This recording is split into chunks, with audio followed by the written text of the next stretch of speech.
అయితే దీనిని scientific టెర్మినాలజీలో medical science ఏం చెప్తా ఉందంటే homeostasis balance is equal health, imbalance is equal to unhealth, disease.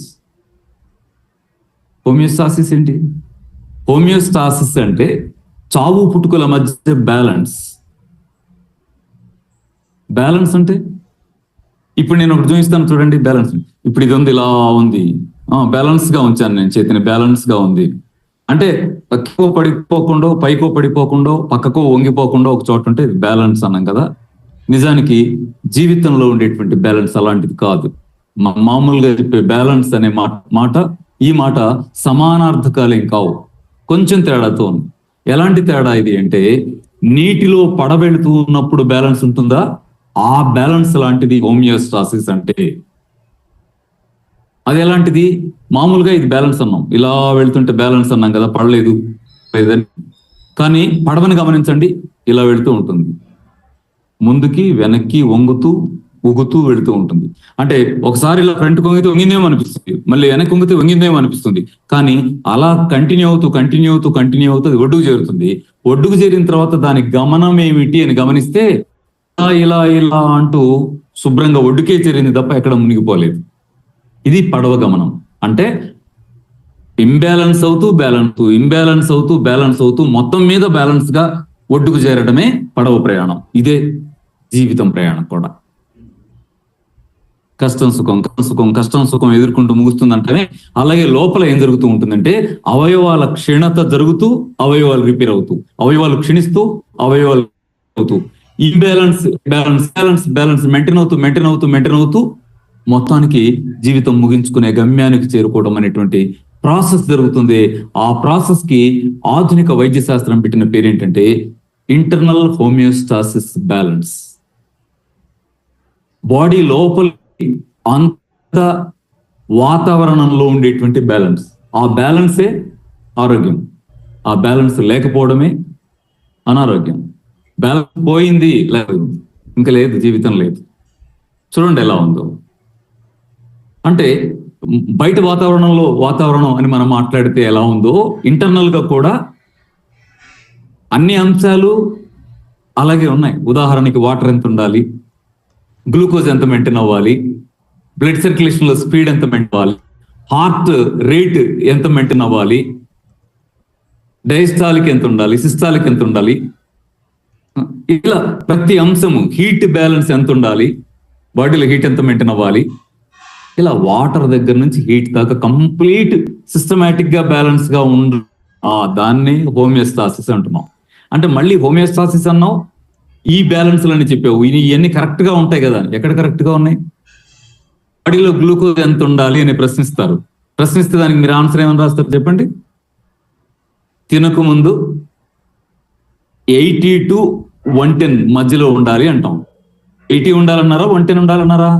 కాదు, 80 to 110 అన్నారు. 80 to 110 ఏంటి? 80, 85, 90 మొత్తం మీద ఆ మధ్యలో ఎక్కడ ఉండాలి? చూడండి ఎలా ఉందో. మరి తిన్న తర్వాత గ్లూకోజ్ ఎలా ఉండాలి? ఇప్పుడు మరి 160 రాస్తున్నారు మన వాళ్ళు. అంతమంది రాసేవాళ్ళు కదా, 1.5 year బ్యాక్ 180 రాసేవాళ్ళు. ఇప్పుడు 160కి దింపారు. అంటే ఎంత కిందకి దింపితే అంత షుగర్ పేషెంట్స్ గా మారిపోతాం. ఆశ్చర్యం ఇది. సరే పక్కన పెడదాం. అంటే పోనీ అదే అనుకుందాం. అంటే 160, 180 మొత్తం మీద బిలో మెయింటైన్ అవ్వాలి, ఒక 20 అటు ఇటుగా మెయింటైన్ అవ్వాలి. ఏంటి 20 అటు ఇటుగా మెయింటైన్ అవ్వడం ఏంటి? మీరు ఫారెన్ హిట్స్ ని గమనించినా అంతే కనిపిస్తూ ఉంటుంది. చూడండి, గ్లూకోజ్ అయినంతే, వేడైనంతే. వాటర్ ని గమనించినా అంతే కనిపిస్తూ ఉంటుంది. చూడండి, 5 నుంచి 7 లీటర్ల మధ్యలో ఉంటుందని వేస్తారు. 5 నుంచి 7 లీటర్ల మధ్యలో ఏంటి? ఈ మధ్యలో ఏంటి? ఆ మధ్యలోనే బ్యాలెన్స్. అర్థమే. దాన్ని ఇంటర్నల్ ఎన్విరాన్మెంట్ అంటారు. ఆ ఇంటర్నల్ ఎన్విరాన్మెంట్ బ్యాలెన్స్ గా ఉంది, మనం ఆరోగ్యంగా ఉన్నట్టు. అది ఇంబ్యాలెన్స్ అయింది, మనం జబ్బుకు గురవుతూ ఉన్నట్టు. ఇంబ్యాలెన్స్ అవడానికి కారణాలు ఏమిటి? చాలా కారణాలు ఉన్నాయి. వాటిలో ఒక ముఖ్యమైన కారణం ఏంటంటే ప్రాణం పోసిన వాడే ప్రాణం తీసే లక్షణం కలిగి ఉండడం. అంటే ఎవరైతే మనకు ప్రాణదాతో వాళ్ళే మనం ప్రాణం తీసేవాళ్ళుగా ఉండడం. అంటే నేను ఆ యాంగిల్లో చెప్పడం లేదు. ఏది బ్రహ్మ అక్కడ ఉండి ప్రాణం పోస్తాడు, శివుడు ఇక్కడుండి ప్రాణం తీస్తాడు కాదు, ప్రాణం పోసే బ్రహ్మే ప్రాణం తీస్తాడు, అలా చెప్పట్లేదు. నేను చెప్తున్న అంశం ఏంటంటే, మీరు జీవించాలి అంటే అత్యంత ముఖ్యమైన అంశం ఏంటి అంటే ఆహారము, నీరు, గాలి అని చెప్తారు కదా. వీటిలో ఆహారం లేకుండా ఎలా మనుగడ సాగిస్తాం అనే ప్రశ్న వస్తుంది. కానీ కొంతకాలం అయితే ఉండొచ్చు అని తెలుసు మనకి. నీరు లేకుంటే అమ్మో ఎలా ఉండగలం, కానీ అన్నంతో పోలిస్తే ఇంకా తక్కువ రోజులే మెయింటైన్ కాగలం మనకు తెలుసు. ఈ రెండిటితో పోల్చినప్పుడు గాలి లేకపోతే అమ్మో ఇది ఇంకా చాలా ముఖ్యమైనది. అంటే వీటన్నిటిలో బాగా ముఖ్యమైన అంశం ఏంటి చెప్పండి? ప్రాణం. డౌట్ ఏముంది? ఇప్పుడు మనం మళ్ళీ విషయం చూద్దాం. ఏమిటి అంటే, మన ప్రాణాన్ని నిలబెట్టేది ఎవరు? ప్రాణవాయువు. మన ప్రాణం తీసేవారు ప్రాణవాయువే. ఇది కాంట్రవర్సీ. ఇది ఎలాంటిదంటే, శరీరంలో ఇంటర్నల్ బ్యాలెన్స్ ఇంబ్యాలెన్స్ అయిపోవడానికి కారణం ఏంటి అంటే, ఏదైతే ప్రాణదాతగా ఉన్నటువంటి ఆక్సిజన్ ఉందో అది లోపలికి వెళ్ళి ప్రాణాన్ని రక్షు, అది జరిపే చర్యల ఫలితంగా ఉత్పన్నం అయ్యేటువంటి నెగిటివ్స్ ఏమైతే అంటే ప్రాణం పోవడానికి కారణం అవుతున్నాయి. ప్రాణం పోసేది ఆక్సిజనే, ప్రాణం తీసేది ఆక్సిజనే. అదెలా? ఇది నిజమా? ఎందుకంటే ప్రాణం కావాలంటే ఆక్సిజన్ ఆక్సిజన్ ఆక్సిజన్ అంటాం కదా. నిజమే, అది నిజమే. ఇది కూడా నిజమే. శరీరంలోకి వెళ్ళేటువంటి ఆక్సిజనే మనకి జీవదాత. శరీరం లోపలికి వెళ్ళేటువంటి ఆక్సిజనే మన మృత్యు ప్రదాత కూడా. ఎలా ఇది మీకు బాగా అర్థం కావడానికి చిన్న ఉదాహరణ చెప్తాను. ఆక్సిజన్ మనకు బాగా తెలుసు, అది నేచర్ లో ఉంటుందని మనకు తెలుసు కదా. ఆక్సిజన్ నేచర్ లో ఏ రకమైన దొరుకుతుంది అని మనం ఫిజిక్స్ లో ఓ ప్రశ్న ఉంటుంది. దానికి వెంటనే మన ఆన్సర్ ఏంటి? మన మాస్టర్ గారు చెప్పింది గుర్తొస్తుంది కదా, మన సార్ చెప్పింది గుర్తొస్తుంది కదా, సైన్స్ మాస్టర్ గారు ఏం చెప్తారు చెప్పండి? ప్రకృతిలో ఆక్సిజన్ 2 రకాల పనులు నిర్వహిస్తుంది. ఏమిటి? ఒకటి, ఏదైనా అవకాశం ఉంటే మండటానికి దోహదపడుతుంది, అంటే ఎనర్జీ రిలీజింగ్ ఉపయోగపడుతుంది, మంటని రగిలిస్తుంది. ఆక్సిజన్ చేసే ఒక పని ఇది. Okay, right. రెండో పని ఏంటి? దీనికి విరుద్ధంగా, కరెక్ట్ గా ఆపోజిట్ గా విరుద్ధంగా మరొక పని ఏం చేస్తుందో తెలుసా? ఇది తుప్పు పట్టిస్తుంది. ఏంటి? మళ్ళీ చూడండి. ఇది మంట మండిస్తుంది, ఎనర్జీని రిలీజ్ చేస్తుంది. ఒకటి. రెండు, ఏదో ఇల్లు కట్టడానికి ఐరన్ తెస్తాం, కొత్త ఐరన్ అక్కడ పెడతాం. 10 days తర్వాత చూస్తే ఎలా ఉంటుంది? అదంతా పైన లైట్ గా తుప్పు పేరుకుపోయి ఉంటుంది. తుప్పు పేరుకుంది ఏంటి? ఎందుకనంటే ఏం చెప్తాం? గాలిలో ఉండే ఆక్సిజన్ ఐరన్ మీద చర్య జరపడం వల్ల ఆ తుప్పు వచ్చేసిందండి. అంటే ఐరన్ మనం ఏం చెడగొట్టలేము చేత్తో, కానీ ఆక్సిజన్ తగిలితే చెడిపోతుంటుంది. ఆక్సిజన్ నిర్వహించే చర్యలు ఈ 2 వాతావరణంలో ఇవి. సరే, వాతావరణంలో ఓకే, మరి లోపలికి వెళ్ళి కూడా సేమ్ ఈ 2 పనులే ఆక్సిజన్ చేస్తుంది. మన శరీరంలో ఆక్సిజన్ నిర్వహించే ఈ 2 పనులు ఎలా ఉంటాయంటే, ఒకటి, లోపలికి వెళ్ళిన తర్వాత అది ఎనర్జీని రిలీజ్ చేసే పని చేస్తుంది. దానివల్ల ఇప్పుడు మాట్లాడే ఎనర్జీ ఎక్కడి నుంచి వస్తుంది? దానివల్ల వస్తుంది. మనం ఏమనుకుంటాం అంటే అన్నం తిన్నాగా ఎనర్జీ వచ్చింది అనుకుంటాం. రైట్, అన్నం తింటేనే ఎనర్జీ వచ్చింది. కానీ తిన్న అన్నం లోపలికి వెళ్ళిన తర్వాత నీకు ఎనర్జీ ఇవ్వాలంటే ఏం జరగాలంటే ఆ లోపలుండే ఆ డైజెస్టివ్ జ్యూస్ తో కలిసి అరిగిపోవాలి, గుజ్జులాగా మారాలి. మారింది మళ్ళీ పేగులు గోడలు పీల్చుకొని బ్లడ్ లో కలిపేయాలి. బ్లడ్ లో కలిసిపోయింది ఆ సూక్ష్మ రక్త కేశనాళికల ద్వారా నీ జీవకణం దగ్గరికి వెళ్ళాలి. జీవకణం దగ్గరికి చేరిన తర్వాత లోపలికి ఎంటర్ అయిన తర్వాత ఆ జీవకణమే చాలా సూక్ష్మమైంది కదా, దాంట్లో అతి సూక్ష్మంగా ఉండే మైటోకాండ్రియా అనే భాగంలోకి చేరాలి. చేరిన తర్వాత అక్కడ ఆక్సిజన్ తో చర్య జరిపి కార్బన్ మాంసకృత కార్బోహైడ్రేట్స్ అయినా కొవ్వులైనా కూడా ఆక్సిజన్ తో చర్య జరిపి ఎనర్జీగా మారుతాయి. ఏటీపీల రూపంలో ఎనర్జీ గొలుసులుగా మారి మన శరీరానికి అందుతాయి, ఎనర్జీని ఇస్తాయి. ఇది మనకు తెలుసు. ఓకేనా? అంటే ఆక్సిజన్ లోపలికి వెళ్ళి ఒక పాజిటివ్ యాక్షన్, ఇది ఎనర్జీని రిలీజ్ చేయడం. బయట మంట మండిస్తుంది కదా, అలా ఎనర్జీని రిలీజ్ చేయడం. ఆ ఎనర్జీ తోటే మాట్లాడుతున్నాం, పనులు చేస్తున్నాం, అనేక రకాల వ్యవహారాలు నడుస్తున్నాయి.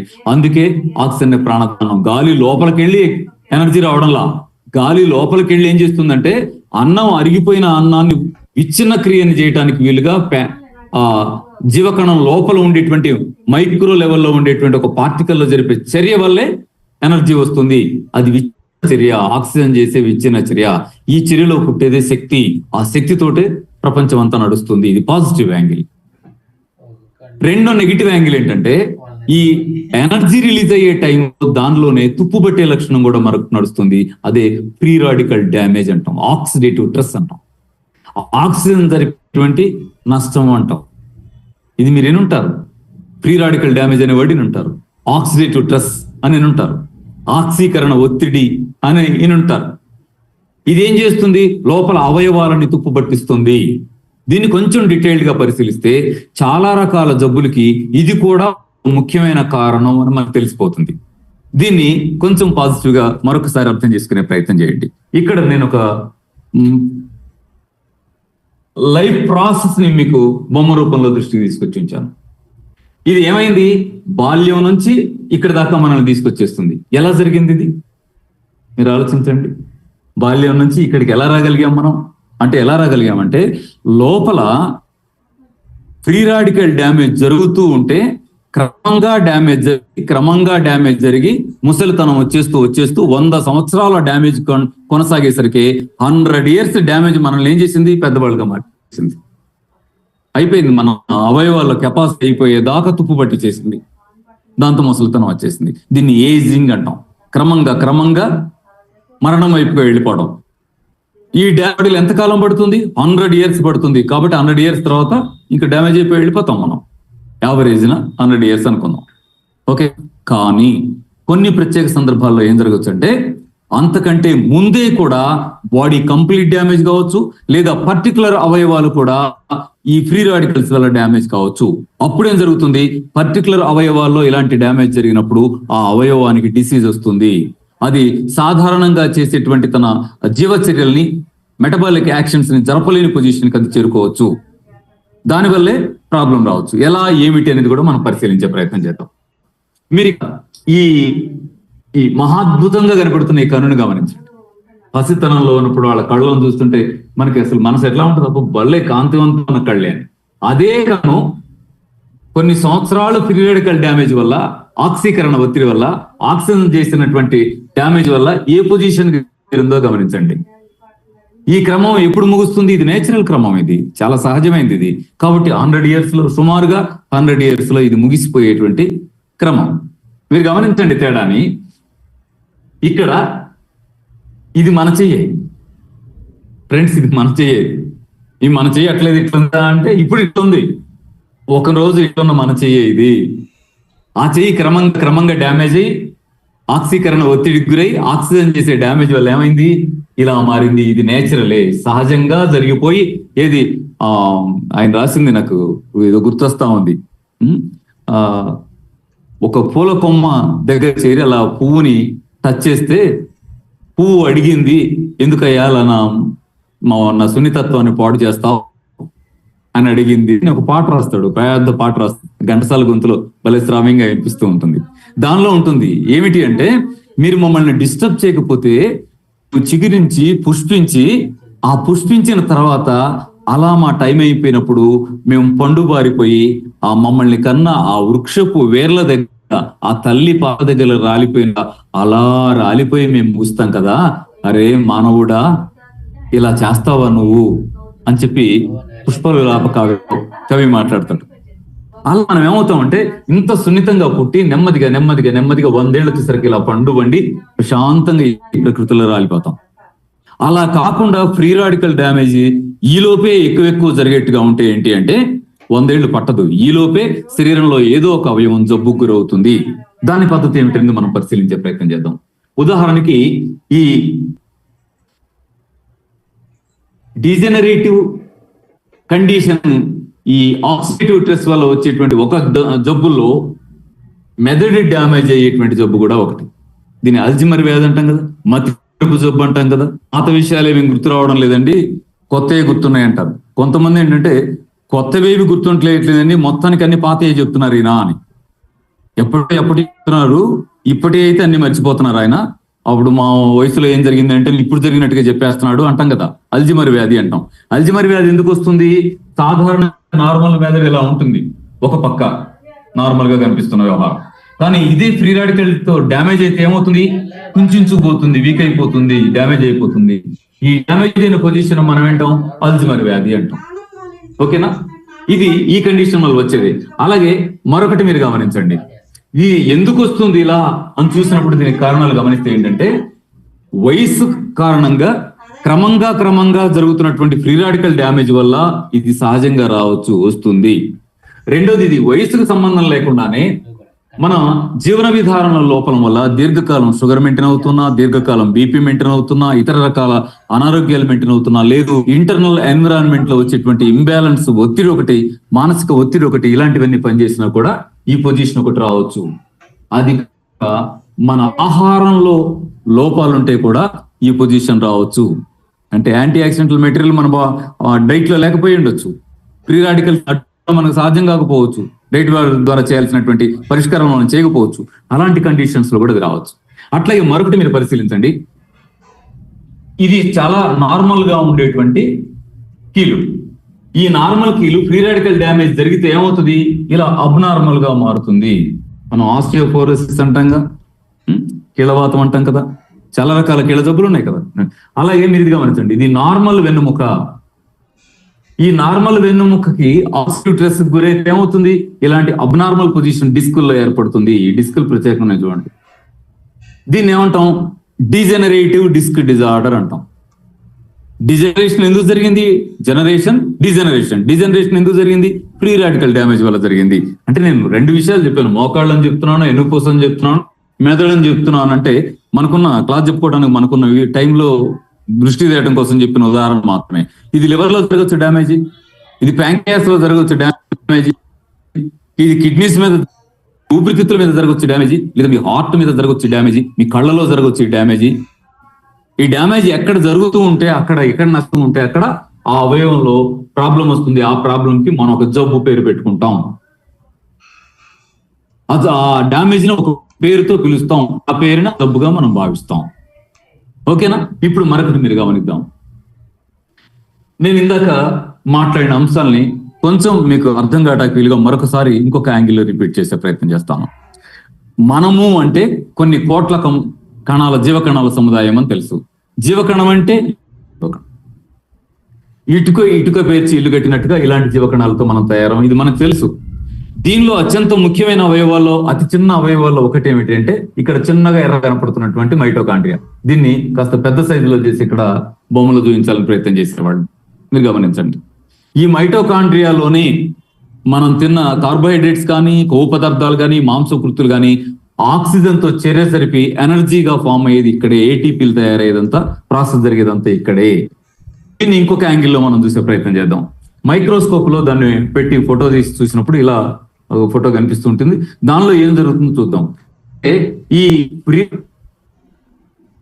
విచ్ఛిన్న క్రియ జరిగి ఎనర్జీ రిలీజ్ అయ్యేటప్పుడు ఒక ప్రాసెస్ లో గొలుసులాగా ఎనర్జీ రిలీజ్ అవుతుంటే ఓకే, అలా కాకుండా విడిగా కొన్ని ఆక్సిజన్ బయటికి వచ్చేస్తూ ఉంటే వాటిని ఏమంటాం, ఫ్రీ రాడికల్స్ అంటాం. అలాంటి రియాక్టివ్ ఆక్సిజన్ స్పీసెస్ బయటకు వచ్చినప్పుడు ఏమవుతుందంటే, ఆక్సిడేటివ్ డ్యామేజ్ అనేది లోపల ఉండేటువంటి డిఎన్ఏకి జరుగుతుంది, మైటోకాండ్రియన్ డిఎన్ఏకి జరుగుతుంది. డిఎన్ఏకి జరిగినప్పుడు ఏమవుతుంది, ఆటోమేటిక్ గా డిజనరేట్ అయిపోతుంది. డిజనరేట్ అయితే సెల్ డ్యామేజ్ అయిపోతుంది. ఇది లోపల జరిగేటువంటి నష్టము. ఈ నష్టాల వల్లే ఇవాళ చాలా జబ్బులు వస్తున్నటువంటి వాటిలో మీరు డిజనరేటివ్ అని ఎన్నయన్ని ఇవే. ఉదాహరణకి మీరు నడుము నొప్పి వస్తుందని వెళ్ళిన వాళ్ళకి ఎక్కువగా కనపడుతుందేమో, ఎంఆర్ఐ స్కాన్ అనగానే ఎంఆర్ఐ స్కాన్ చేసి డిజనరేటివ్ డిస్క్ డిసీజ్ అని రాసేస్తారు కదా. మోకాళ్ళ నొప్పులు డిజనరేటివ్ అని రాస్తారు కదా, బ్రెయిన్ లో డిజనరేటివ్ అని రాస్తారు కదా. అలా ఎక్కడ డిజనరేటివ్ అని కనిపించినా దాన్ని ఏమని అర్థం చేసుకోండి అంటే, డిజనరేట్ అవుతుంది, ఫ్రీ రాడికల్ డ్యామేజ్ తో ఆక్సిడేటివ్ స్ట్రెస్ గురై జబ్బుకు గురవున్నాం మనము అని అర్థం చేసుకునే ప్రయత్నం చేయండి. అలాగే మరొక యాంగిల్లో దీన్ని గమనించే ప్రయత్నం చేయండి. మనం నష్టపోయాం అనుకుందాం, మనం నష్టపోయాం. ఎందుకు నష్టపోయాం అంటే, ముసలవడం అయిపోయి నష్టపోయాం. మొత్తం కంప్లీట్ బాడీ ముసలితనం వస్తే ఒక భాగం, అలా కాదు, పర్టికులర్ అవయవంలో ముసలితనం వచ్చి నష్టపోయాం, ఏజింగ్ వచ్చేసి నష్టపోయాం. ఎందుకు ఏజింగ్ వచ్చి నష్టపోయాం మనం అనంటే, ఏజింగ్ రావడానికి కారణం ఏమిటంటే, అక్కడ న్యూక్లియర్ యాంగిల్లో మైక్రో లెవెల్లో జరిగినటువంటి డ్యామేజే. ఈ డ్యామేజ్ కారణం ఏంటి, మైటోకాండ్రియాలో రిలీజ్ అయినటువంటి ఆక్సిజన్ స్పీసెస్. ఇవి ఏం చేస్తాయి, మైటోకాండ్రియన్ డిఎన్ఏని కూడా డ్యామేజ్ చేశాయి. దాంతో మైటోకాండ్రియన్ డిఎన్ఏ డ్యామేజ్ అయిపోవడం అంటే సెల్లో మైటోకాండ్రియా డ్యామేజ్ అయిపోతే సెల్ కి ఎనర్జీ ఎక్కడ రావాలి? ఎనర్జీ ఎప్పుడు రాదు, సెల్ వీక్ అయిపోతుంది. అలా సెల్స్ అన్ని వీక్ అయిపోతే ఆ ప్రాంతంలో ముసలితనం వచ్చేస్తుంది. బాడీకి రావచ్చు, లేదా బాడీలో ఉన్న ఏదో ఒక అవయవానికి కూడా రావచ్చు. అదే డిజెనరేటివ్ డిసీజ్ లేదా డిజెనరేటివ్ డిజార్డర్. ఇది ముఖ్యంగా ఎందువల్ల వస్తుంది అనే ప్రశ్న వేసుకోవాలి. వేసుకున్నప్పుడు ఈ ఆక్సిడేటివ్ స్ట్రెస్ ని ప్రేరేపించేటువంటి అంశాలు మన జీవన విధానంలో కొన్ని ఉన్నాయి బయట నుంచి. వాటి వల్ల ఇది వచ్చే ఛాన్స్ ఉంది. వాటిని పక్క పెట్టుకునే ఛాన్స్ మనకు ఉన్నట్టే కదా. ఎంత సింపుల్ గా ఉందో చూడండి. అందువల్ల వస్తుంది అంటే అలాంటివేవో వాటిని పక్కన పెట్టుకుంటే 100 ఏళ్ల తర్వాత డ్యామేజ్ అయ్యేదాన్ని మనం ఆపలేము, అది నేచురల్ డ్యామేజ్. కానీ ఈ లోపు డ్యామేజ్ అయిపోయేదాన్ని ఆపుకోవచ్చు కదా. ఏమిటి అని చూస్తే, ఒకటి ఆల్కహాల్. ఆల్కహాల్ కన్జంప్షన్ అనేది పెరుగుతూ ఉంది, మనవాళ్ళు పెరుగుతుంది. ఒకప్పుడు గ్రామంలో ఎవరో ఒకళ్ళు తాగేవాళ్ళని మనం తాగుబోతులు అనేవాళ్ళం, తాగుబోతులను అసహించుకునేవాళ్ళం కూడా. కానీ ఇప్పుడు ఏమిటంటే తాగుటం పెరిగిపోయింది, మనం ఏం చేయలేం. అక్కడ పాపం తెలియక అమాయకుడు వెళ్ళి తాగుతున్నాడు అంటే, అమాయకుడు అంటే ఎవరు? వాళ్ళు ఆయన తెలీదు అమాయకుడు అని ఎవరిని అనగడం కలిమి వాళ్ళ. సైకిల్ వేసుకుని వెళ్ళిన ఆయన వెళ్తున్నాడు, స్కూటర్ వేసుకుని వెళ్ళిన ఆయన వెళ్తున్నాడు, కాసుకొని వెళ్ళిన ఆయన వెళ్ళి అక్కడ పబ్లిక్ గా తాగుతున్నారు. ఎక్కడ ఖాళీ లేవు, ఏ బ్రాంతి షాపులు అసలు ఖాళీ లేవు. ఈ టైంకి అసలు కిక్కిరిసిపోతున్నాయి. అక్కడ అమాయకులు ఉన్నారంటే అమాయకులు ఉన్నారు, మరి అమాయకులే తెలిసి తాగుతూ కూడా అమాయకత్వమే కదా అది. ఆల్కహాల్ అనేది లోపలికి వెళితే ఏమవుతుంది అంటే, ఈ ఫ్రీ రాడికల్ డ్యామేజ్ ఎక్కువ జరగటానికి కారణం అవుతుంది. ఏ అవయవాల్లోకైతే అది వెళుతుందో అక్కడక్కడ డ్యామేజ్ అవుతుంది. ఉదాహరణకి ప్రధానంగా ఈ ఆల్కహాల్ కన్జంప్షన్ ఉన్న వాళ్ళలో జరిగే నష్టాలు రెండిట్లో, ఒకటి మెయిన్ లివర్, రెండోది కిడ్నీస్. మిగతా వాటి మీద కూడా ఉంటుంది, ప్రధానంగా నష్టపోతూ ఉంటారు. కాబట్టి అలాంటి అలవాటు ఉంటే దాన్ని వదిలేయడం అనేది ఎంత ఉత్తమమైందంటే, మన పిల్లల్ని మన కుటుంబాన్ని రక్షించుకోవడానికి మనకు ఒక మంచి మార్గం అని తేలిపోతుంటుంది. ఉదాహరణకి నేను చిన్న మాట చెప్తాను. అంటే అలవాటు అయితే మనం ఎలా తాగటం మానగలం అండి అనే ప్రశ్న వాళ్ళ నుంచి వస్తూ ఉంటుంది. ఒకటే, మన పిల్లలు, మన భార్య, మన కుటుంబం కావాలా, ఆ బ్రాందీ సీసా కావాలా అనే ప్రశ్న వేసుకోవడమే. ఆ గ్లాస్ పట్టుకుంటే గుర్తు రావాలి, నా భార్య పిల్లలు కావాలా, ఈ గ్లాస్ కావాలా నాకు అంటే గ్లాసే కావాలి, తాగండి పోండి. చీచి నా భార్య పిల్లలే కావాలి, వాళ్ళ భవిష్యత్తే కావాలి, గ్లాస్ తీసి పక్కన పడేయండి, అయిపోయింది. అంటే సూటిగా ఉంది, నా జీవితం కావాలా, గ్లాస్ కావాలి, జీవితం కావాలి, గ్లాస్ వద్దు, పక్కన పడేయండి. నెక్స్ట్ మరొకటి ఏమిటి అంటే రేడియేషన్ ఎఫెక్ట్. ఈ రేడియేషన్ ఎఫెక్ట్ ని తప్పించుకోవడానికి మనకున్న మార్గం ఏంటి అంటే, ల్యాబొరేటరీస్ కి దూరంగా ఉండడం. ఒకటి, ఆ సెల్ టవర్లు మన ఇంటి నెత్తిన పెట్టించుకునే ప్రయత్నాలు చేయమాకండి, వాటికి దూరంగా ఉండండి. ఎందుకంటే మీకు నెలకింత రెంట్ ఇస్తామని మీ డాబా మీద పెట్టుకోమని అడుగుతున్నారు.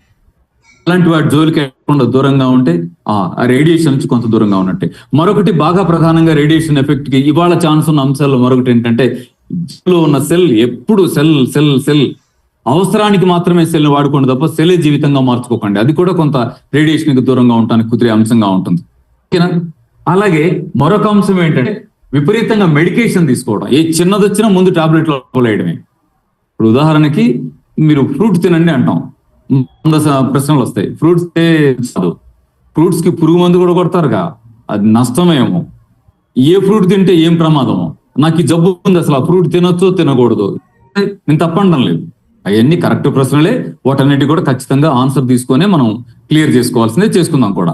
అంటే పళ్ళు తిను, నేచురల్ గా ప్రకృతి ప్రసాదించినటువంటి ఆహారం తిను, నేచురల్ గా సూర్యరశ్మితో ఉడికిన అద్భుతమైనటువంటి పండును తిను. అంటే ఆ పుచ్చకాయ ముక్క పట్టుకునేటప్పుడు మనకు డౌట్ వస్తుంది ఇది మంచిదో కాదు అని, కానీ టాబ్లెట్ వేసుకునేటప్పుడు ఎప్పుడైనా డౌట్ వచ్చిందా? ఆలోచించండి. టాబ్లెట్లు మనకి ఎన్ని రాస్తే అన్ని వేసుకునేటప్పుడు ఎప్పుడన్నా ఈ టాబ్లెట్ వేసుకుంటే నాకు మంచి కాదని ఎప్పుడన్నా అనిపించిందా? అనిపిలా. వేసుకోవడమే, ముందు మింగేయడమే. అయితే టాబ్లెట్స్ లో చాలా రకాల టాబ్లెట్స్ కి సైడ్ ఎఫెక్ట్స్ ఉండే కండిషన్ ఉంది, ఇది మీకు తెలుసు. మరొకసారి ఎప్పుడన్నా దీన్ని వివరంగా మాట్లాడుకుందాం.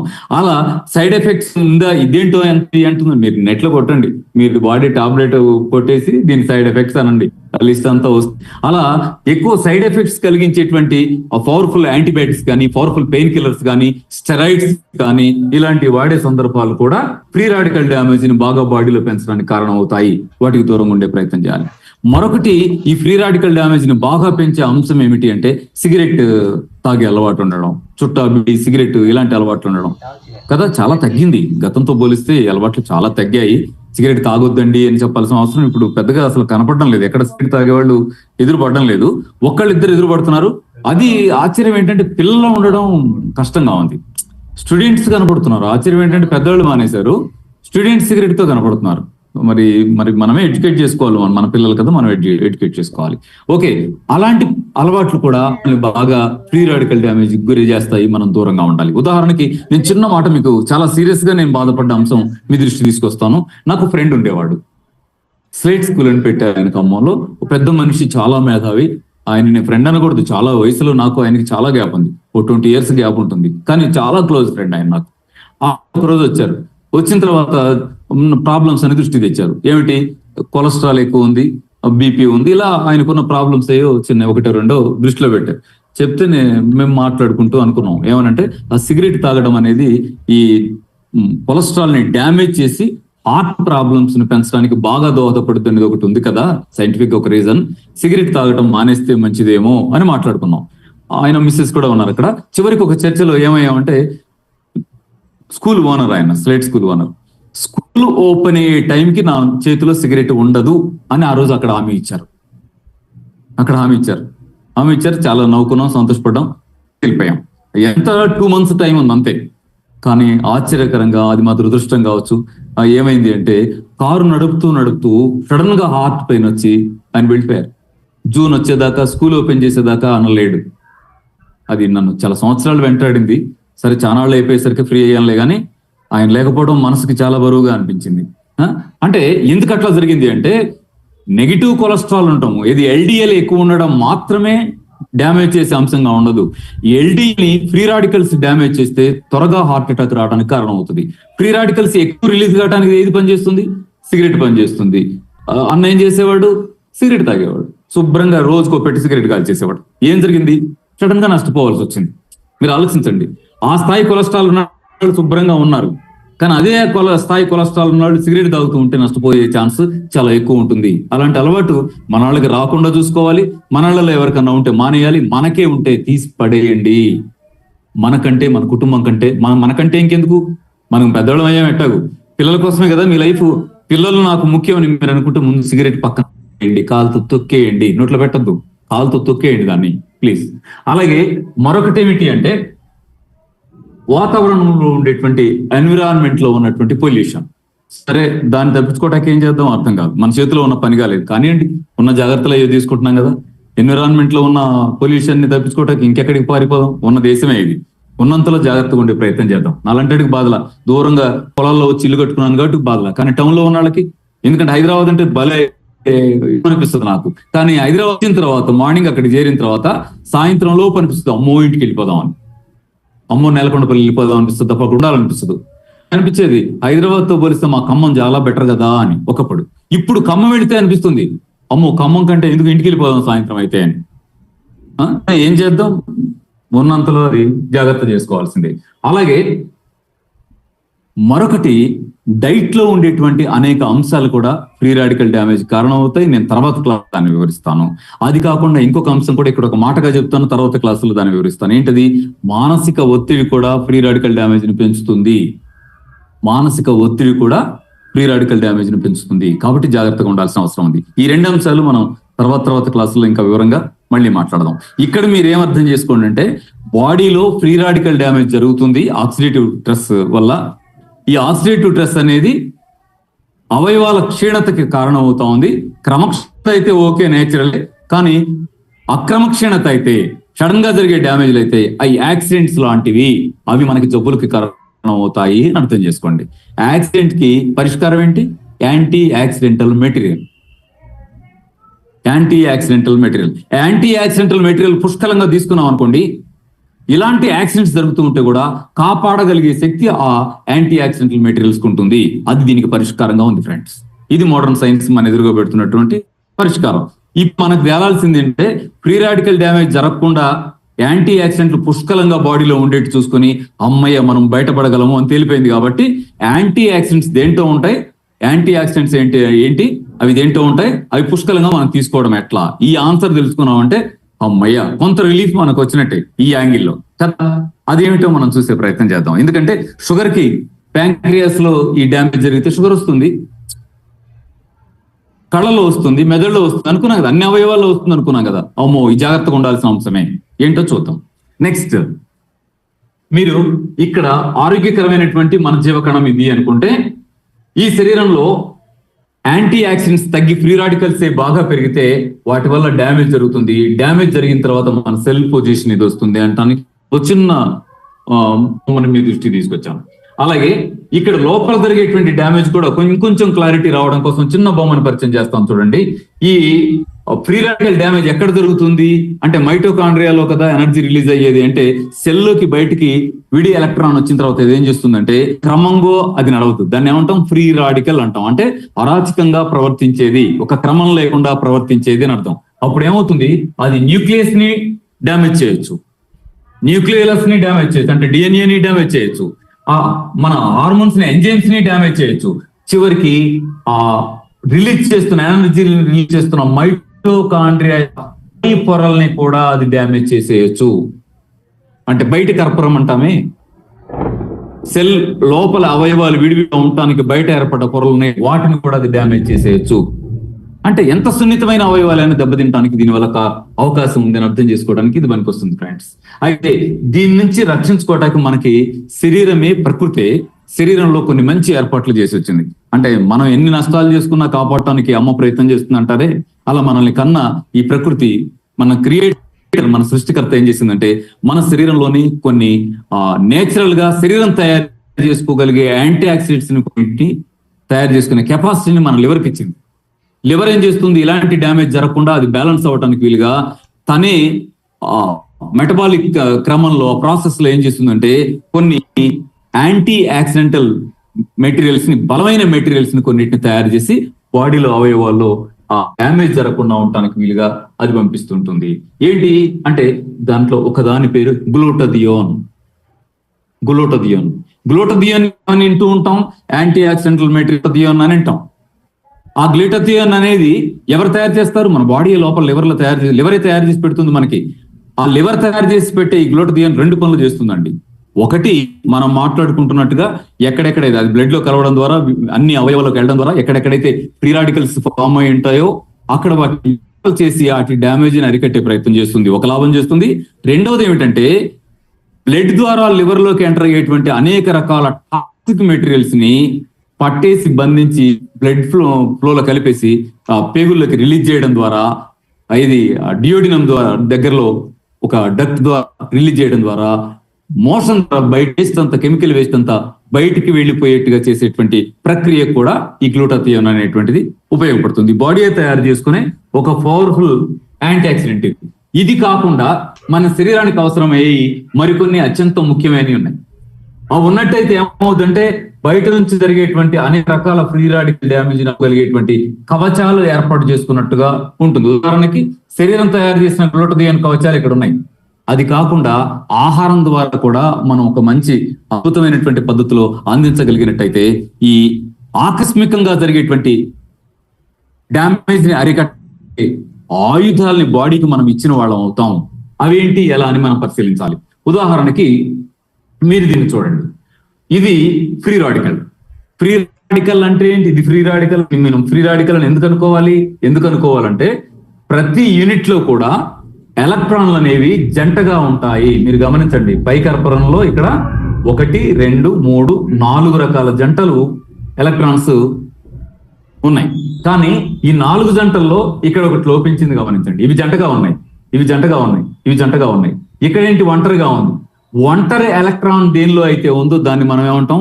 రాడికల్ అంటాం. అదే క్రమం లేకుండా తిరిగేటువంటి, సంచరించేటువంటి, డ్యామేజ్ చేయడానికి కారణమయ్యేటువంటి అంశంగా ఉంటుంది. ఇప్పుడు దీన్ని యాంటీ యాక్సిడెంటల్ మెటీరియల్ అంటున్నాం. దీన్ని గమనిస్తే ఎలా ఉంటుంది? జంటలు ఉంటూనే అదనంగా ఒక ఎలక్ట్రాన్ ని బయటికి ఇవ్వగలిగే కెపాసిటీతో కనపడతా ఉంది. ఈ అదనపు ఎలక్ట్రాన్ ని లోపం దగ్గరికి ఇది యాడ్ చేయగలిగింది అంటే ఇది న్యూట్రల్ అయినట్టే. ఎలా? ఉదాహరణకి ఇది యాంటీ యాక్సిడెంటల్ మెటీరియల్, ఇది ఫ్రీ రాడికల్. అంటే ఒక ఎలక్ట్రాన్ లోపించినటువంటి దీనికి అదనంగా ఒక ఎలక్ట్రాన్ ఇది అందిగానే ఏమైపోయింది? న్యూట్రల్ అయిపోయింది. నార్మల్ స్థితికి ఫ్రీ రాడికల్ చేరింది అంటే డ్యామేజ్ ఆగిపోయింది. ఇది బాడీలో జరగాలి, లోపల జరగాలి. ఇది జరగడానికి మనం ఏం చేయాల్సి ఉంటుంది మన ప్రాక్టీస్ లో అంటే కొన్ని బలమైన యాంటీ యాక్సిడెంటల్ మెటీరియల్స్ మనం తీసుకోవాల్సి ఉంటుంది. దీన్ని ఇవాళ ఛాలెంజ్ గా ఈ రోజు మీకు ఇస్తున్నాను. ఏమేంటి బలమైన యాంటీ యాక్సిడెంటల్ మెటీరియల్స్ గా ఉండి, ఉదాహరణకి మీకు ఇవాళ ఛాలెంజ్ లో నేను పుదీనా, కొత్తిమీర, తులసి ఒక జ్యూస్ని మార్నింగ్ టిఫిన్ కి హాఫ్ అన్ అవర్ ముందు తీసుకోండి అని చెప్పదలుచుకున్నాం. దీనికి ఎందుకు అలా తీసుకోవాలి అంటానికి సంబంధించినటువంటి అంశాలు మీకు కొన్ని చాలా ముఖ్యమైనవి వివరించాల్సి ఉంది. ఆ టైంని దీనికి యూజ్ చేసుకుంటాను. ఏమిటి అంటే యాంటీ యాక్సిడెంటల్ మెటీరియల్స్ మన ఆహారంలోనే దొరుకుతాయా? పుదీనా, కొత్తిమీర, తులసాకు జ్యూస్ అని రాశారు, వాటిలో దొరుకుతాయా అని మీరు అడిగితే ఇప్పుడు మనం ఆహారం ఏం చెప్పుకుందాం అంటే అసలు ఈ యాక్సిడెంటల్ మెటీరియల్ అంటే ఆహార పదార్థాలు వేటిని మోడర్న్ సైన్స్ గుర్తిస్తా ఉంది, వాటి పేర్లు ఏంటి మాట్లాడుకుందాం. 1, 2 ఏంటవి? ఏంటో అనుకున్నామంటే అవి మన లోపల జబ్బును తగ్గించడానికి ఉపయోగపడేటువంటి అమృతప్రాయమైనవి. ఏంటా 1, ఏంటా 2? చాలా సింపుల్ గా మీకు బాగా తెలిసిన యాంటీ ఆక్సిడెంట్స్ లో ఒకటి ఏమిటంటే బి కాంప్లెక్స్. బి కాంప్లెక్స్ ఎవరి శరీరంలోకి అయితే పుష్కలంగా వెళుతుందో వాళ్ళకి ఫ్రీ రాడికల్ డ్యామేజ్ బ్యాలెన్స్ అయిపోతుంది. 100 years శుభ్రంగా బ్యాలెన్స్ గా ఉంటారు. రెండవది చాలా ముఖ్యమైనది సి విటమిన్. ఎవరి శరీరాల్లోకి అయితే కావాల్సినంత సి విటమిన్ వెళుతూ ఉంటుందో వాళ్ళు ఆరోగ్యంగా ఫ్రీ రాడికల్ డ్యామేజ్ లేకుండా ఆక్సిడేటివ్ స్ట్రెస్ ని గెలవగలిగేటువంటి ఆరోగ్యంతో 100 సంవత్సరాలు శుభ్రంగా ఉంటారు. ఈ మాటలుంటే ఏమనిపించింది? చదువుతున్న రోజు నాకు అంతే అనిపించింది. ఏమనంటే ఇంతకీ అంత పెద్ద డ్యామేజ్, ఇన్ని జబ్బులు రావడానికి కారణమయ్యేటువంటి ఒక ముఖ్యమైనటువంటి కారణాన్ని పరిష్కరించడానికి ఉపయోగపడేటువంటివి యాంటీ ఆక్సిడెంట్సా? ఆ యాంటీ ఆక్సిడెంట్స్ ఏమో బి కాంప్లెక్స్ ను సి విటమినా? ఏం చెప్పారు వీళ్ళు అనిపించింది. అంటే ఎందుకంటే ఇప్పుడు ఇది చూద్దాం, మరి ఇవి తీసుకుంటే ఆరోగ్యం బాగవుద్ది అని అంటున్నారు కదా, సైన్స్ చెప్తుంది కదా, మరి మనం తీసుకోవట్లేదా? ఎందుకు తీసుకోవట్లా? ప్రయత్నం చేసి చూద్దాం. ఉదాహరణకి బి కాంప్లెక్స్. బి కాంప్లెక్స్ ఎక్కడ దొరుకుతుంది? లో ఉంటుంది. ఏ గింజల్లో ఉంటుంది? ఏ గింజల్లో అయినా ఉంటుంది. ఉదాహరణకి బియ్యంలో బి కాంప్లెక్స్ ఉంటుంది, జొన్నల్లో బి కాంప్లెక్స్, అన్ని రకాల గింజల్లోనూ బి కాంప్లెక్స్ ఉంటుంది. గోధుమల్లో బి కాంప్లెక్స్ ఉంటుంది. అన్ని రకాల గింజల్లోనూ బి కాంప్లెక్స్ ఉంటుంది. మరి మనం తింటలేదా బి కాంప్లెక్స్? ఊరి అన్నం తినే కదా బతుకుతున్నాం. బియ్యంలో బి కాంప్లెక్స్ ఉంది అన్న తర్వాత పొద్దున బియ్యమే, మధ్యాహ్నం బియ్యమే, రాత్రి బియ్యమే, తెల్లగా గోడ కొట్టిన సున్నంలాగా ఉండే అన్నాన్ని పెట్టుకుని తింటున్నాం కదా. మరి B complex anti oxidental material అది తింటే బాగుంటాం, జబ్బులు రావు అంటే అర్థం ఏంటి? ఫ్రెండ్స్, ఇక్కడ అసలు రహస్యం ఎక్కడుందో తెలుసా? ఎక్కడుందంటే మనం బి కాంప్లెక్స్ గింజలో ఉంది, బియ్యంలో ఉందని విన్నాం, కానీ బియ్యం లోపల లేదు. బియ్యం పై పొరలో మాత్రమే బి కాంప్లెక్స్ ఉంది. ఆ పై పొరను మనం ఏం చేస్తున్నాం? పెన్సిల్ బ్లేడ్ తీసుకొని పెలిసినట్టుగా పాలిష్ చేసి అదంతా తీసేసి తెల్లటి కార్బోహైడ్రేట్స్ ముద్దను మాత్రమే తింటున్నాం. పైన ఉండేటువంటి బి కాంప్లెక్స్ తవుల్లో కొడుతున్నాం. దాంతో మనం ఎంత బియ్యం తిన్నా బి కాంప్లెక్స్ మనకు అందటం లేదు, డ్యామేజ్ అవుతున్నాం. బియ్యం తింటే జబ్బులు వస్తున్నాయి. బియ్యం తింటే జబ్బులు రావడంలా. పెద్దవాళ్ళంతా దంపుడు బియ్యం కాదా తిన్నది? ముడి బియ్యం తిన్నారు, రోకళ్ళతో పోటేసుకొని కదా తిన్నారు, వాళ్ళకేం జబ్బులు రాలేదే. మరి ఇప్పుడు బియ్యం తింటే జబ్బులు ఎందుకు వస్తాయి? అంటే మనం వాళ్ళు తిన్న బియ్యం కాదు తినేది, పెన్సిల్ చెక్కినట్టు చెక్కేసి తింటున్నాం. దాంతో బి కాంప్లెక్స్ అంత దేంట్లోకి వెళ్ళిపోతుంది? తౌడులోకి వెళ్తుంది. మనకు అంత లేదు. అది అసలు సమస్య. బి కాంప్లెక్స్ సింపులే, కానీ ఆ సింపుల్ బి కాంప్లెక్స్ తినలేదు. పొద్దున, మధ్యాహ్నం, రాత్రి బి కాంప్లెక్స్ లేని ఫుడ్ తిన్నాం. ఇది సరి చేసుకోగలిగితే మనం జబ్బుల నుంచి రక్షించుకోవడానికి మంచి ఆయుధాన్ని, ఎంత సింపుల్ గా, ఎంత చిన్న చిట్కా ఇది, ఎంత పెద్ద జబ్బులు అవి. హార్ట్ అటాక్ కారణం అదే, థైరాయిడ్ కారణం అదే, కిడ్నీ ఫెయిల్యూర్ కారణం అదే, లివర్ ఫెయిల్యూర్ కారణం అదే. పరిష్కారం ఏంటంటే బి కాంప్లెక్స్ అట. మనం ఏం చేసాం? పాలిష్ బియ్యం. ఫ్రెండ్స్, ఎప్పుడైనా ప్రయత్నం చేయండి బి కాంప్లెక్స్ పుష్కలంగా ఉండేట్టుగా ఇవాళ ఛాలెంజ్ గా మీరు తీసుకోండి. రేపటి నుంచి మన పిల్లలకి బి కాంప్లెక్స్ పుష్కలంగా అందాలి ప్లాన్ చేయండి. పిల్లలకు ఆరోగ్యం ఉంటుంది. ఇంకా ఏం చేద్దాం అంటే దంపుడు బియ్యం పెడదాం, రోకలు తెచ్చి దంచి, అంటే ఎక్కడ తెద్దామండి?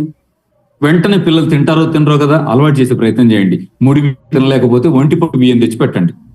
ఓకేనా? అట్లా కూడా కుదరదు. నేను చిన్న చిట్కా చెప్పనా? శుభ్రంగా మిల్లుకి వెళ్ళి తౌడు కొనుక్కురండి. తౌడులో పుష్కలంగా బి కాంప్లెక్స్ ఉంటుంది. 1 గ్లాసు నీళ్లలో 3 స్పూన్లు తౌడేయండి. 2 గంటలు నానబెట్టండి. 2 గంటల తర్వాత దాని స్పూన్తో బాగా కలిపి వడకట్టి గట్టిగా పిండి పిప్పి తీసేయండి. వాటర్లోకి బి కాంప్లెక్స్ అంత దిగి నేచురల్ బి కాంప్లెక్స్ టానిక్ తయారవుతుంది మీ చేతుల్లో. దానిలో తేనె నిమ్మరసం యాడ్ చేసి బాబుకి ఇచ్చేయండి, పాపకి ఇచ్చేయండి. ఎంత ఆరోగ్యంగా ఉంటారు. ఎంత అద్భుతమైన ఛాన్స్ మనకిది. స్వీకరించండి దీన్ని. స్వీకరించకపోతే ఫస్ట్ మనల్ని చూస్తే నవ్వేది ఎవరో తెలుసా? పక్కన మనం కట్టేసిన గేద. ఎందుకవుతుందండి అంటే వీళ్ళు ఎక్కడ దొరికారు? బి కాంప్లెక్స్ అంతా మన కుడితి రూపంలో పెడుతున్నారు, అందుకే మనం నిగనిగలాడుతున్నాం. గిచ్చితే పాలు గారుద్దా నెత్తురు గారుద్దా అన్నట్టు ఉంటుంది గేద. ఇలా ఉంటుంది, హాస్పిటల్కి వెళ్ళదు అది. లీటర్ల పాలు ఇస్తుంది, భలే ఉంటుంది. చూస్తే ఎట్లా ఉంటాయి మాళి గేదెలు, భలే ఉన్నాయరా అనిపిస్తాయి. తౌడు పోస్తే తౌడు తాగుతూ. బియ్యం తింటూ మనం ఏంటి నెలకి 2 సార్లు హాస్పిటల్కి వెళ్తా ఉంటాం. దానికి భాష లేదు కానీ ఉంటే అనేదే మనల్ని ఏమన్నా అనేది. ఆహారం ఆరోగ్యంగా ఉండేది నాగబెట్టి పిప్పి తింటున్నావు అనేది. ఆలోచించుకోవాల్సిన బాధ్యత మనకే ఉంది ఫ్రెండ్స్. అలాగే మరొకటి చూడండి, ఈ తౌడుని మీరు జ్యూస్ గా వాడుకోవచ్చు, లేదా మీరు రొట్టె చేసేటప్పుడు దాంట్లో ఒక 10% రొట్టెల పిండిలో తౌడు పిండి కూడా మిక్స్ చేయొచ్చు కదా. 10% మిక్స్ చేయొచ్చు కదా. అలాగే మీరు లడ్డూలే అయినా తయారు చేసేటప్పుడు ఆ లడ్డు పౌడర్ లో ఒక 10% తౌడు మిక్స్ చేయొచ్చు కదా. ఇలా ఏ రూపంలో మనం తౌడు వాడచ్చా ప్లాన్ చేసుకుంటే ఆయా రూపాల నుంచి మన పిల్లలకు, మనకు, శరీరాలకు ఆరోగ్యం కోసం అందించుకున్నట్టే కదా. టాబ్లెట్ వెళ్ళి బఠానీలాగా శనగపప్పులాగా మింగే కంటే శుభ్రంగా నేచురల్ గా ఇచ్చినటువంటి బి కాంప్లెక్స్ వాడుకోవడం ఎంత ఉపయోగపడే అంశంగా మారుతుంది. ఆలోచించండి ఫ్రెండ్స్. అలాగే రెండవది ఏమిటి?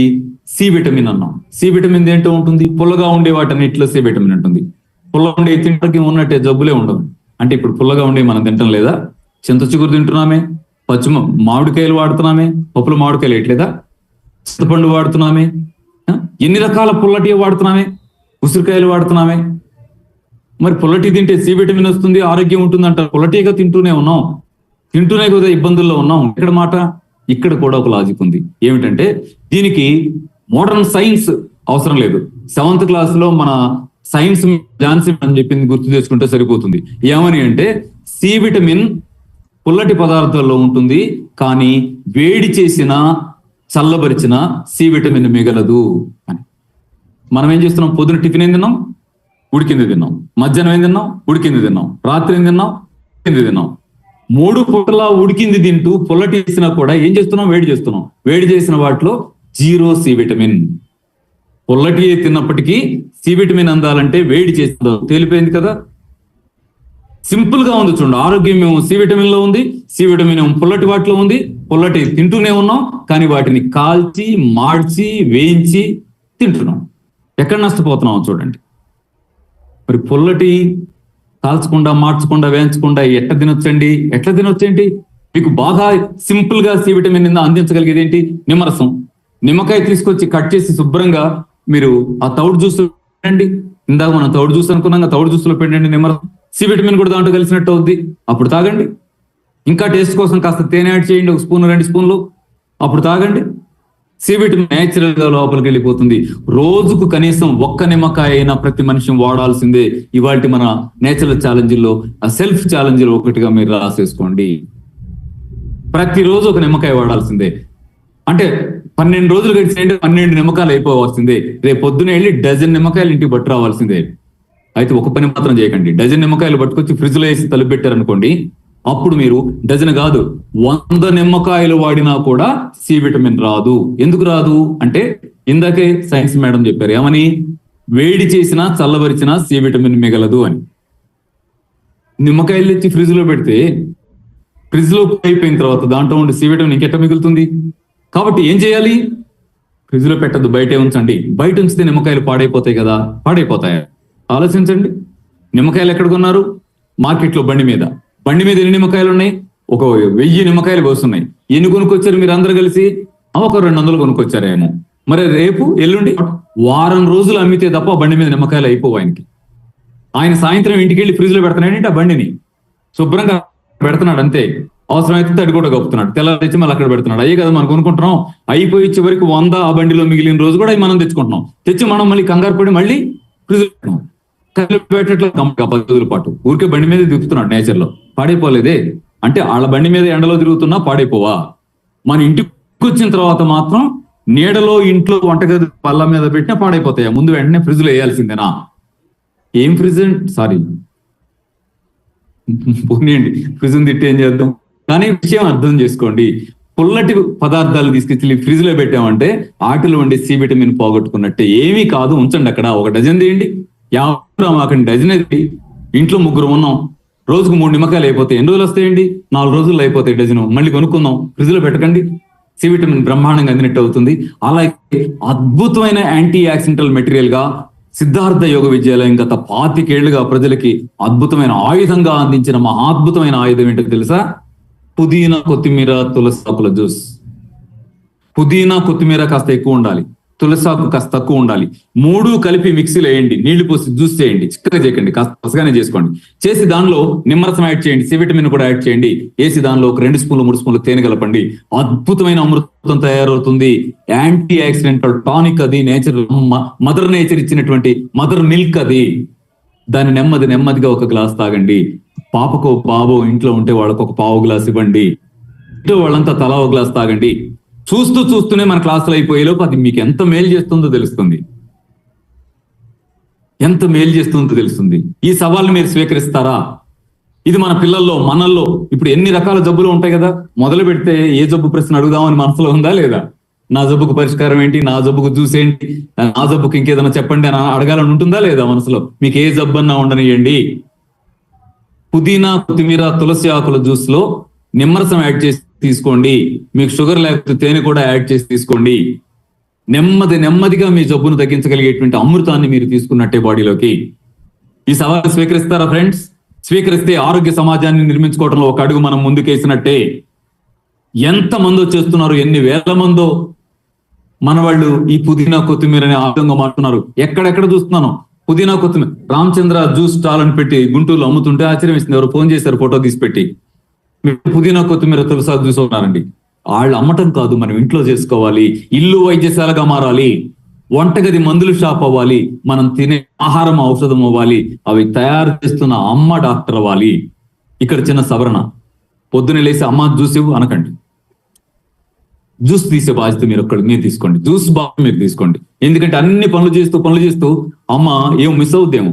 ఎందుకు? మీరు జ్యూస్ బాధ్యత ఒక్కటి తీసుకోండి. అన్ని ఆవిడ చేస్తుందిగా, జ్యూస్ బాధ్యత మీరు ఒక్కటి తీసుకోండి. చేసి 2 గ్లాసులు జ్యూస్ వేసి 1 గ్లాసు మీరు తాగి తర్వాతే అమ్మకు 1 గ్లాస్ ఇవ్వండి. అసలు అమ్మ సంతోషం మామూలుగా ఉండదు. మీరు 1 గ్లాస్ జ్యూస్ ఇస్తే అమ్మో వీళ్ళ కోసం 1000 సార్లు పని చేయాలని మీకోసం కాదు, ఇంటిల్లో 10 కోసం కదా చేస్తారు కదా. రేపు మార్నింగ్ అంతా కూడా జ్యూస్ తాగాలని మనస్ఫూర్తిగా మిమ్మల్ని కోరుకుంటూ ఇవాళ క్లాసుని ఇక్కడ ఆపుతున్నాను. రేపు మరిన్ని విషయాలతో రేపు మళ్ళీ కలుస్తాను. ఫ్రెండ్స్, మరి చూసారు కదా, మనం ఎన్నో అద్భుతమైన విషయాలు ప్రతిరోజు కూడా చక్కగా తెలుసుకుంటున్నాం. వన్ బై మనకి మంచి విషయాలన్నీ కూడా డాక్టర్ గారు మనకి చెప్తున్నారు. మరి పుదీనా, కొత్తిమీర, తులసి జ్యూస్ మరొకసారి చెప్తానండి. ఒక పిడికెడు పుదీనా ఆకులు, ఒక పిడికెడు కొత్తిమీర తీసుకోండి. ఇది మనిషికి లెక్కండి. ఇది పిడికెడు పుదీనా, పిడికెడు కొత్తిమీర, ఆ తర్వాత 8 నుంచి 10 తులసి ఆకులు తీసుకోండి. ఓకేనా? తీసుకుని చక్కగా ఆకుల్ని క్లీన్ చేసుకొని చిన్న మిక్సీ జార్ లో ఇవన్నీ వేసి కొంచెం నీళ్లు వేసి బాగా చక్కగా తిప్పేసి మెత్తగా అవుతుంది కదండి. దాన్ని ఒక టీ స్ట్రైనర్ లో కానీ ఏదన్నా అడగట్టండి. పైన నిప్పంతా తీసేయండి. తీసేసి అడుగు వచ్చిన గ్రీన్ కలర్ వాటర్ ఉంటుంది కదా, ఈ వాటర్ లో 2 స్పూన్ల తేనె, ఒక సగం నిమ్మకాయ వేసి నెమ్మదిగా తిప్ చేస్తూ తాగండి. డయాబెటీస్ ఉన్న వాళ్ళు ఎవరు కూడా తేనె వాడు. ఓకేనండి? ఎవరికైనా నిమ్మకాయ పడదు అని చెప్పి అనుకున్న వాళ్ళు ఏంటంటే, ఉసిరికాయలు కూడా చక్కగా దొరుకుతున్నాయి కదండి మనకి. ఒక ఉసిరికాయ ఏదన్నా మనం ఉసిరికాయ దానిలో వేసుకోవచ్చు. నిమ్మకాయ బదులుగా ఉసిరికాయ కూడా వేసుకుని మనం తీసుకోవచ్చు అండి. సో మరి మంచి యాంటీ ఆక్సిడెంట్స్ రావాలి, మన బాడీలో ఉన్న టాక్సిన్స్ అన్ని బయటకు పోవాలి అంటే ప్రతి రోజు కూడా మనం చేయవలసింది బ్రేక్ఫాస్ట్ కి ఒక హాఫ్ అన్ అవర్ ముందుగా చక్కగా 1 గ్లాసు పుదీనా, కొత్తిమీర, తులసి జ్యూస్ తీసుకుంటే చాలా అద్భుతమైన రిజల్ట్స్ వస్తాయండి. ఇది మనం ఎప్పుడైతే హెల్దీగా ఉండాలనుకుంటామో అన్నాడు జీవితంలో మొత్తం అంతా చివరి దాకా కూడా చక్కగా తాగొచ్చు. చాలా మంది ఏంటంటే రోజు తాగొచ్చు అని అడుగుతుంటారు. బట్ అదేంటంటే మనం ఎన్నాళ్ళైతే ఆరోగ్యంగా ఉండాలో అన్నాళ్ళు తాగొచ్చు అని చెప్పేసి చెప్తారు. ఓకేనండి? తులసాకు లేకపోతే అంటే తులసాకు మనకి దొరికితే అదే మంచిదండి. బట్ తులసాకు కనుక లేకపోతే తులసి పౌడర్ ఉంటుంది కదండి, ఆయుర్వేదిక్ షాప్స్ లో తులసి ఆకుల పౌడర్ ఉంటుందండి. సో ఆ పౌడర్ వేసుకుని తీసుకోవచ్చు. ప్రెగ్నెన్సీలో కూడా తీసుకోవచ్చు, అందరూ తాగొచ్చండి. అది తులసాకుల జ్యూస్, పుదీనా, కొత్తిమీర, తులసి జ్యూస్ అనేది అందరూ కూడా తీసుకోవచ్చు. బట్ బయట కొనుక్కున్న ఆకులు అయితే కనుక మనం కొంచెం జాగ్రత్తగా క్లీన్ చేసుకోవాలండి. ఒక 10 నిమిషాల సేపు కొంచెం ఉప్పు నీళ్ళలో వేసి అలా తీసుకోండి. ఓకేనా? 1 టీ స్పూన్ పౌడర్ వేసుకోవచ్చు అండి, నో ప్రాబ్లం అండి. మీకు ఎసిడిటీ ఉండి మీకు అలాగే ఏదైనా మీకు పడట్లేదు అంటే కనుక మీకు ఉసిరికాయ ట్రై చేయండి. మీకు ఏది మనకి ఎసిడిటీ దీని వల్ల ఏమీ రాదండి. మనకి నిమ్మకాయ పడదు అనుకున్న వాళ్ళు ఒక్కొక్క చుక్కతో మొదలు పెట్టండి. 4 రోజులు ఒక చుక్క పెట్టుకోండి, ఒక 10 రోజుల తర్వాత మళ్ళీ 2 చుక్కలు వేసుకోండి, నెమ్మదిగా పెంచుకోండి. మన బాడీ పడనట్టు ఏది లేదండి, చక్కగా పడతాయి అన్ని. మనకి ఎసిడిటీ ఇవన్నీ ఏంటి, మంచినీళ్ళు సరిగ్గా తాగక, జీవన శైలి సరిగ్గా లేక, తినకూడనివి తింటూ ఉండడం వల్ల మనకి అన్ని వస్తూ ఉంటాయి. మన డాక్టర్ గారి క్లాస్ వింటూ ఉంటే no acidity, no constipation, no thyroid, no sugar, no BP, nothing అండి. నో బీపీ, ఓన్లీ హ్యాపీ అండి, అంతే. సో అందుచేత ఏంటంటే మనం క్లాసులన్నీ విని చక్కగా అన్ని పాటిద్దామండి. మరి డాక్టర్ గారు చెప్పిన ఛాలెంజ్ ఈ రోజు ఉంది కదా, మరి తౌడు జ్యూస్ చేసుకోండి, నిమ్మకాయ ప్రతిరోజు కూడా 1 నిమ్మకాయ కడుపులోకి వెళ్ళేలాగా చూడండి. ఒక ఇంపార్టెంట్ థింగ్ ఏంటంటే జ్యూస్ చేశాక వెంటనే కన్జ్యూమ్ చేయండి దాన్ని. ఏదో ఫ్రిడ్జ్ లో పెట్టి 1 అరగంట తర్వాత తాగుతాం అలా వద్దు. అందరూ కూడా మాక్సిమం 15 మినిట్స్ లోపలండి జ్యూస్ చేశాక వెంటనే తాగితే అద్భుతం. అది లేదు అంటే కనుక వితిన్ 15 మినిట్స్ తీసుకోవాలి. ఓకేనండి? పీరియడ్స్ లో కూడా తాగొచ్చండి. తౌడు జ్యూస్ ఏం లేదండి, 2 స్పూన్లు తౌడు తీసుకోండి, చక్కగాను 1 గ్లాస్ వాటర్ లో వేసి దాన్ని ఒక 4-5 గంటలు నానేయండి. నానిన తర్వాత దాన్ని ఒకసారి కలిపేసి దాన్ని వడకట్టండి. వడకడితే నీళ్ళు వస్తాయి కదా, ఆ నీళ్ళలో తేనె నిమ్మరసం వేసుకుని తాగొచ్చు. ఒకవేళ అది కాదు అంటే కనుక మీరు పుదీనా కొత్తిమీర తులసి జ్యూస్ చేసుకుంటారు కదా, ఆ పుదీనా కొత్తిమీర తులసి జ్యూస్ వాటర్ బదులుగా ఈ తౌడు వాటర్ ఉంది కదండి, తౌడుని స్ట్రెయిన్ చేసిన వాటర్ అందులో వేసుకుని మీరు జ్యూస్ చక్కగా చేసుకోవచ్చు. ఓకేనండి? థ్యాంక్ యూ సో మచ్ అండి. మళ్ళీ కలుసుకుందాం. నమస్తే అండి.